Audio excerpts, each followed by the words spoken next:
Boxing King Media in association with Boxer. Delighted to have with me Barry McGuigan. Barry, great to see you. We're not in Slough like we were last time, having a nice, was it 3-4 course meal? Yeah, it was a lovely four-course meal. Great people, big fans of the Azim boys, and aren't they doing well? Busy night for the McGuigans. Shane's across London with Ellie Scottney. You're here with Caroline for now. I did ask Shane this question, but it's not ideal, is it, when you've got fighters with different promoters and going on the same night? No, it's never, because you got to transverse one of the biggest metropolises in the world. It's not easy, but he'll do it, and we'll get there in time. And Ellie's probably fighting as we speak, so yeah, it's a big night, very important for us, and super important that he gives both girls his 100% attention, which he always does. So I think we'll have 2 victories. And Ellie is a special talent. I think she's going to move through the weights, as is, I believe, Caroline Dubois. Caroline's got a tough fight tonight. Miguel Rodriguez is a tough girl, and she's very determined. And so it'll be great to get her out of there.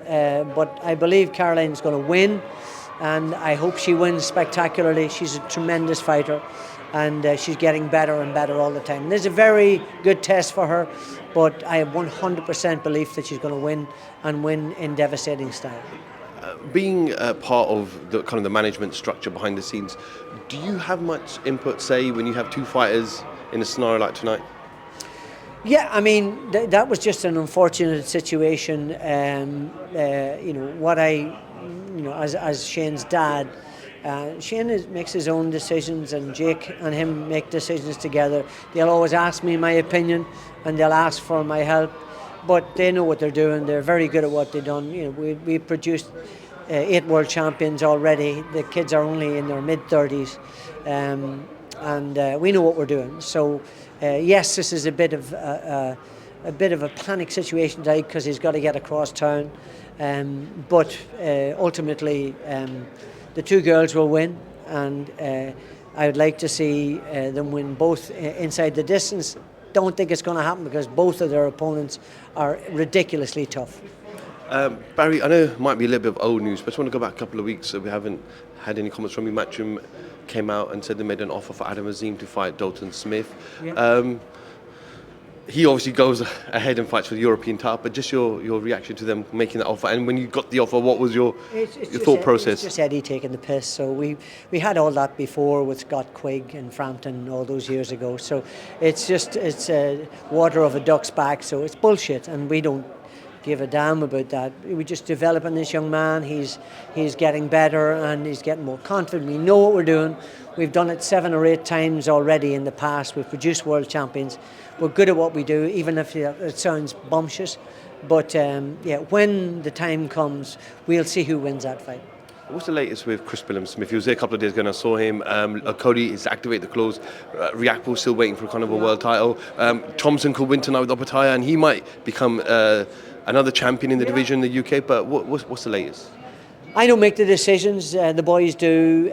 We know a big fight date is imminent, so we're just waiting for that to be announced. Chris is training like hell, as he always does, and he's in shape.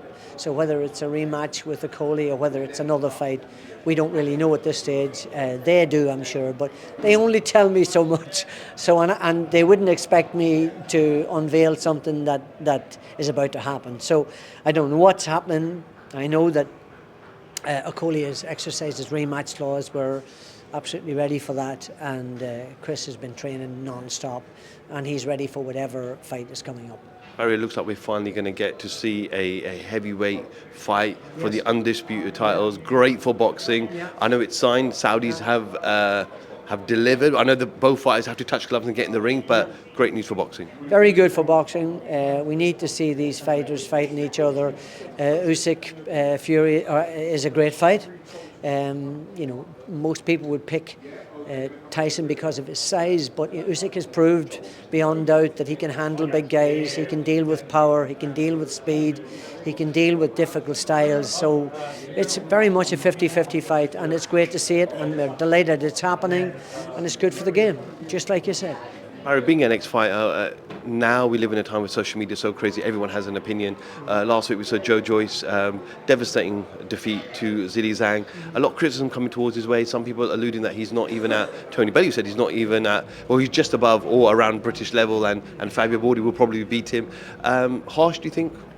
Yes, I mean, I think he's better than world class. He proved in Olympic silver or bronze medal, silver medalist. So, I mean, big guy, late on in his career, one-dimensional the way he fights. But Zhilei Zhang is a tremendous fighter. Zhilei Zhang could win the world heavyweight title on a bad night for Tyson Fury or a bad night for Alexander Usyk. So there's absolutely no question about it. Very good opponent.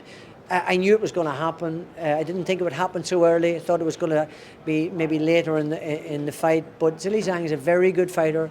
You know, when you got 19 stone landing on your chin and you know, hitting you as you walk in with that right hook, no surprises really. So he will give anybody a very, very tough fight.